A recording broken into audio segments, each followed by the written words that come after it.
Everybody step back. Let's take a bit of a breather here. We're 2 hours into the trading day, just a little bit over that. Let's do a check of the markets. As we're taking a look at the Dow, the S&P 500 and the NASDAQ, the Dow is higher by about 0.2%. The S&P 500 and the NASDAQ still in negative territory. The Dow, the worst performer on a percentage basis, down about 1.25%. Stocks are mixed after PCE. Personal consumption expenditures came in line with expectations for the month of April. The data shows inflation slowed in April, so what does this all mean for you and your money? Here with more, we've got Kathy Bostjancic, who is the nationwide chief economist and senior vice president. Kathy, thanks so much for sticking around and hanging tight as we had some breaking news to cover here. But we've also got the breaking economic data that came out this morning, giving us a little bit more sense of where inflation sits. I want to get your evaluation of it. Yeah, no, happy to be with you. So I think overall, the data show that we had moderation in economic activity and inflation in April, and really both welcomed. And the inflation, particularly as you mentioned, the core reading there of the personal consumption expenditure price index, the core reading was up just 0.2%. That's a really welcomed outcome, especially since we saw much higher readings in the first quarter.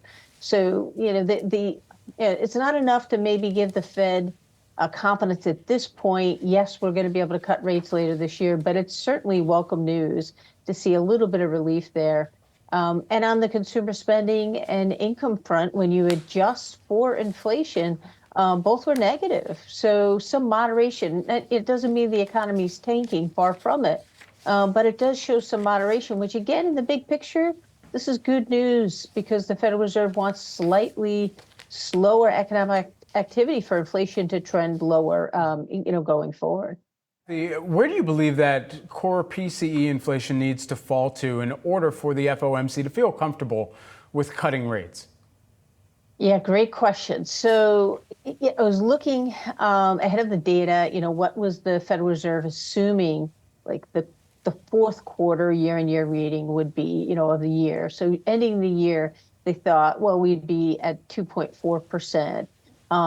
The problem is we're above that now, and because the year-over-year comparisons aren't all that favorable, meaning we have to have really low readings going forward to hit that 2.4% rate, meaning probably get 0.2, and then for the coming months, and then August through December, you'd have to have 0.1 per month. Now it's possible, but it's really a high hurdle. So I think that's why 3 rate cuts, which what they had when they published that inflation forecast, are off the table. But we could still get 2 or 1 cuts if Fed officials believe we're securely heading in the right direction and eventually get back to 2%.